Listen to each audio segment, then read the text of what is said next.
श्री शिवाय नमस्तुभ्यम। हर हर महादेव। आज श्री अष्टविनायक कथा के प्रथम दिवस जो सांगवी पुणे महाराष्ट्र में 15 सितंबर से शुरू हुई है। गुरु जी ने आज की कथा में एक लोटा जल और एक बेलपत्र का वृक्ष लगाने का और साथ में ही एक बेलपत्र शिव पर चढ़ी हुई खाने का महत्व बताया है। गुरु जी ने कहा कि जिसे भी बीपी, शुगर, थायराइड जैसी बीमारी होती है वह शिव पर चढ़ी हुई एक बेलपत्र के सेवन से उसकी शुगर, थायराइड और बीपी जैसी बीमारी नॉर्मल हो जाती है।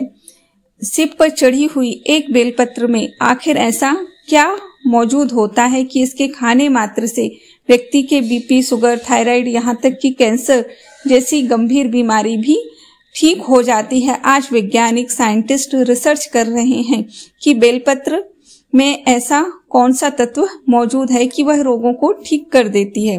बेलपत्र और शिव के चढ़े हुए जल में शिव महापुराण की कथा कहती है कि उसमें शिव तत्व मौजूद होता है, हमारा विश्वास मौजूद होता है, जिसके सेवन से हमारे रोग पीड़ाएं समाप्त हो जाती हैं। आगे गुरुजी ने कहा कि हमें अपने जीवन काल में अपने घर में ना लगा सको तो कहीं मंदिर, शिवालय, नदी, तालाब, सरोवर जहां पर भी आप लगा सकते हैं एक बेलपत्र का वृक्ष जरूर से लगाएं। शिव महापुराण की कथा कहती है कि एक बेलपत्र का पेड़ लगाने से हमारे सारे पाप नष्ट हो जाते हैं और यदि कभी मौका मिले तो यदि हम बेलपत्र के वृक्ष के नीचे बैठ सकें, उसकी छाया प्राप्त कर सके तो हमारे सारे पाप नष्ट हो जाते हैं।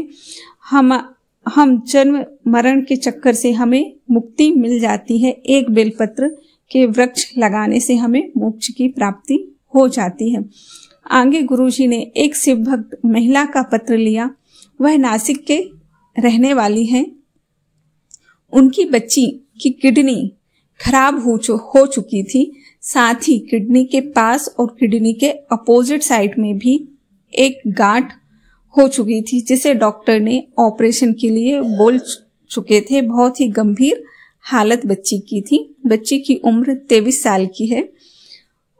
उनके माता पिता ने किसी के कहने पर सीहोर से रुद्राक्ष लेकर के आए। बच्ची को रुद्राक्ष का जल पिलाया और साथ ही उन्होंने प्रार्थना की कि जहां पर भी कथा होगी वह पूरे 5 दिन 7 दिन कथा को सुनेंगे, पर उनकी बच्ची की किडनी और गांठ गल जाए, बच्ची पूरी तरीके से स्वस्थ हो जाए। डॉक्टरों से उन्होंने सिर्फ 15 दिन का समय मांगा ऑपरेशन के लिए। 15 दिन के बाद जब उन्होंने जांच कराई तो बच्ची की किडनी वापस से काम करने लग गई और जो गांठें थी वह भी गल चुकी थी। ऐसा सिर्फ शिव तत्व और शिव भक्ति में ही संभव है।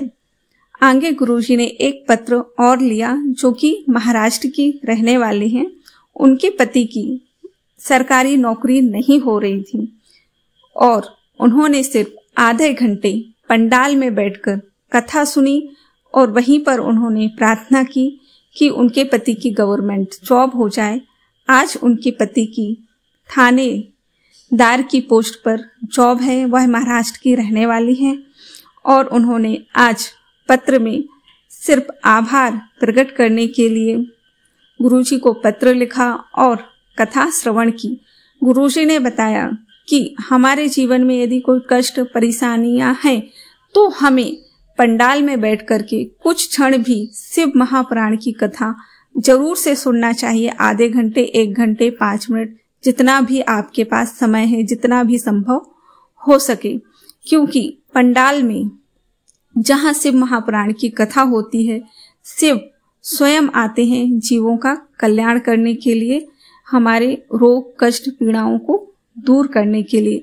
यदि आप पंडाल में बैठ करके कथा नहीं सुन सकते तो आप YouTube पर या आस्था पर चैनल पर आप लाइव भी सुन सकते हैं और अपनी प्रार्थना देवातिदेव महादेव से कह सकते हैं। श्री शिवाय नमस्तुभ्यम। हर हर महादेव।